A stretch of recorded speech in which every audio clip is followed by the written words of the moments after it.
Ça, c'est message d'avertissement au président de la République du Cameroun et de son gouvernement.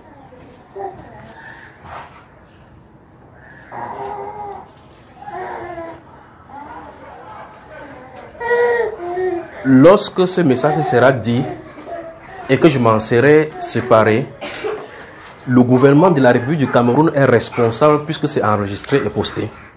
Et que personne ne saura dire devant Dieu qu'il n'avait pas été averti.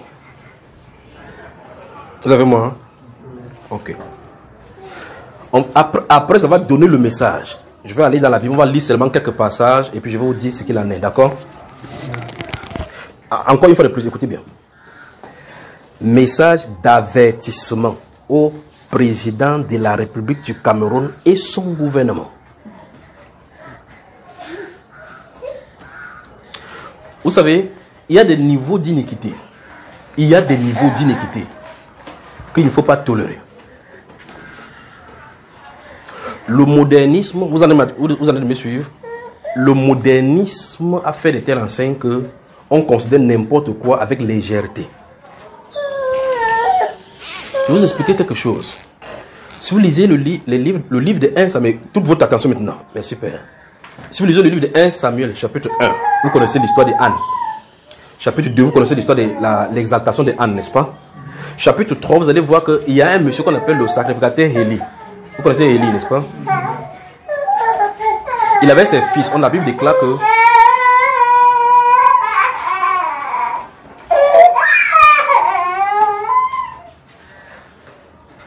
voyez pourquoi dans ces réunions, si vous ne pouvez pas venir avec vos enfants, vous voyez comment il dérange avec sa maman. Dans le livre de 1 Samuel chapitre 2, 3, la Bible déclare, parlant de Élie, le souverain sacrificateur, que ses enfants étaient des fils pervers. La version Louis II, vous avez lu, on dit que ce sont des fils pervers. La version d'Abib dit que c'était des Bélial, des fils de Bélial. Bélial, regardez-vous l'esprit, c'est ça, les fils de Bélial. Donc imaginez, chez un sacrificateur, sur un sacrificateur se trouvaient des enfants de démons. Et par la loi d'hérédité naturelle, comme ils étaient des enfants d'Aaron, des fils d'Aaron, ils devraient arriver dans la sacrificature. Ça veut dire que c'est eux qui devaient accompagner leur père dans la tâche quotidienne pour tout ce qui remplissait le problème qui consistait au sacrifice en Israël. Souvenez-vous de ceci. Je prends ça pour venir au Cameroun pour que vous compreniez ce que l'on dit. Mais la Bible déclare qu'il méprisait les offrandes. Il méprisait les choses, couchait avec les femmes dans la tente d'assignation. Quand les gens amenaient les épaules des trucs, ils venaient là-bas, ils disaient que ça va m'appartenir. Ils prenaient la fourchette, ils chouquaient là-bas comme ça. On dit attendez qu'on nettoie, on vous donne. Donc les gens étaient en colère. Et la Bible déclare que ce qu'ils faisaient déplaisait totalement à Dieu. Dieu va amener un prophète pour déclarer à la maison d'Élie que d'où viens-tu, et la Bible déclare que son père était au courant de ça. Voici l'aspect. Écoutez bien, voici le point que je veux que vous voyez. La Bible déclare que son père savait comment ses enfants se comportaient. Quand vous allez lire ces passages, je veux que vous méditez par rapport à ce qu'il veut dire pour le pays maintenant. C'est pour ça que je vais me tenir du côté de Dieu avant de dire ceci.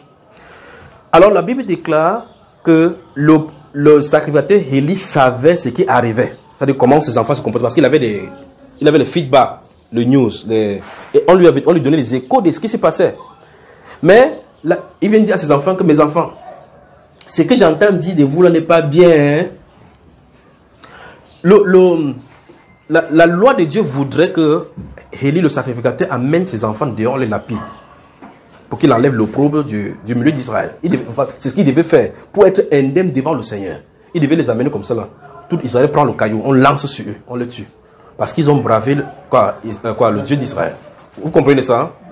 Maintenant, regardez le père qui regarde ça, il regarde faire. Il ne fait pas comme Dieu aurait souhaité qu'il fasse. Dieu l'a rendu... l'anglais et le français dérangent. Dieu l'a rendu responsable ou bien... Dieu a mis ça à son encontre que comme tes enfants agissent comme ça, tu es coupable de là. Parce qu'il n'a pas réagi en conséquence par rapport à la proportion de ce qu'ils ont fait. Arrête ça. Voilà. Et donc, dans une nation, donc, quand Dieu place les porteurs Quand Dieu place des sentinelles, la Bible est claire par rapport à Ézéchiel. Je ne suis pas là pour rester la Bible. Moi, vous citez ce qu'il dit. Si on voit l'épée qui doit fondre sur le pays, la Bible déclare qu'on doit avertir. C'est ça le problème. Vous voyez? Il commence à lire. Le Saint-Esprit dit, depuis 5 ans, j'observe ce que vous faites.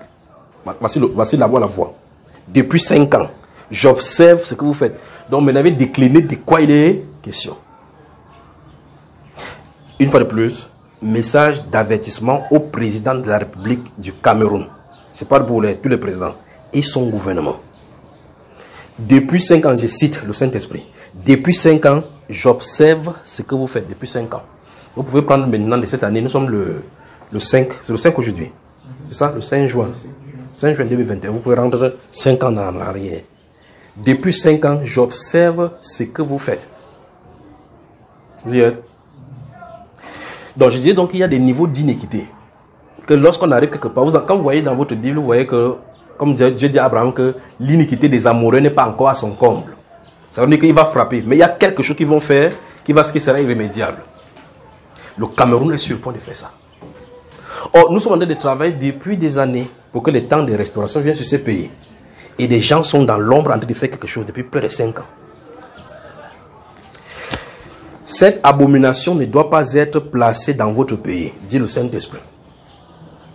Cette abomination ne doit pas être placée dans votre pays, dit le Saint-Esprit. Si vous le faites, le jugement de Dieu sera dans vos différentes familles, depuis celui qui va signer la pose de la première pierre, l'inauguration sous le nouveau président, parce que c'est là où ça va arriver. Donc, voici l'héritage que ce président-ci veut engager dans l'autre président. Pour que celui-là vienne, au lieu de travailler le Saint-Esprit, il a de travailler les abominations. La malédiction de Dieu sera dans vos familles à cause de cette abomination, dit le Saint-Esprit. Si le Saint-Esprit commence à élever la voix contre quelqu'un comme ça, il est sous le point de balayer. Regardez dans l'esprit, voici sa voix. Depuis 5 ans, je vous observe. J'observe ce que vous faites, c'est sa voix. Depuis 5 ans, j'observe ce que vous faites. Et le Saint-Esprit dit, cette abomination ne doit pas être placée dans votre pays. Si vous le faites, le jugement de Dieu sera dans vos différentes familles. Depuis celui qui va signer la pose de la première pierre, l'inauguration sous le nouveau président. La malédiction de Dieu sera dans vos familles à cause de cette abomination. Et puis le Saint-Esprit dit, cette mère de l'humanité. Notez, mère de l'humanité.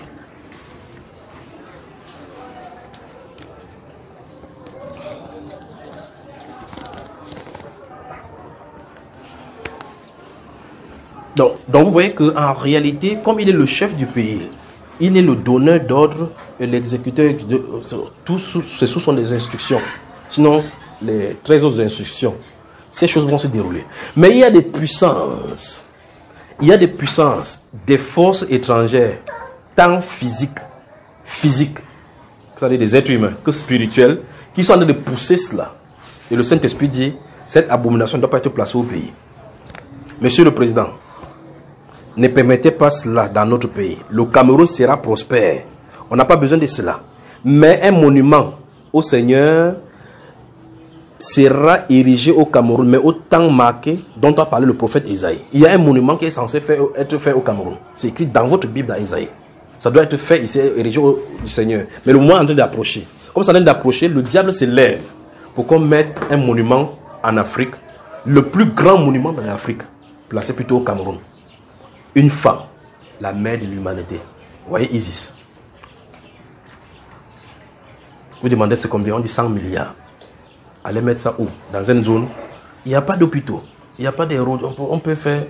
Vous voyez qu'au lieu d'investir dans ces choses-ci, mieux on fait les routes. On peut prendre ce même argent. On investit.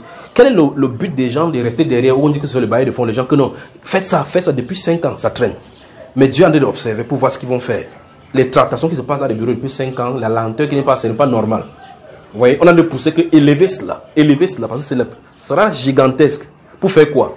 Pour faire la fierté de certains groupes spirituels, mais pour amener l'opprobre sur le pays. Alors donc vous voyez que je ne peux pas observer ces choses dans l'esprit et en voyant comment l'épée de Dieu est en train de tourner sur mon pays, je reste tranquille. Il faut donc dire à celui qui est en train de vouloir donner cet ordre-là, c'est un mauvais ordre. Vous avez moi, hein? la mère de l'humanité.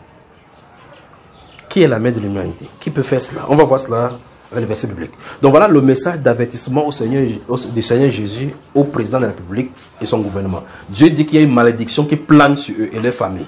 À cause de ces choses, si c'est fait. Depuis 5 ans, le Saint-Esprit l'observe pour voir quelles décisions on prend. Et où est-ce qu'on va se retrouver? Des questions sur ça? Hein? Non, il n'y a pas de questions, ça ne te concerne pas. C'est le message du président. Voilà. Comment? Oui, c'est ton pays, va prier. Quand il me frappait pour ça, tu étais là. Donc, priez pour votre pays, parce que ces choses que nous sommes en train de prier pour que les choses soient arrivées, et puis vous voyez que les forces des ténèbres commencent à faire. Qu'est-ce qu'on pousse seulement le peuple au péché? Souvenez-vous, quand David a fait le dénombrement, on n'a pas tué, hein? C'est le peuple qui a commencé à tomber. Donc, quand vous allez voir des choses commencer à arriver, en tout cas, écoutez-moi bien maintenant, nous sommes dans ce pays-ci. Qu'il mette la première pierre et observez la personne qui va mettre la première pierre avec toute sa famille. Notez maintenant, vous mettez fin là maintenant.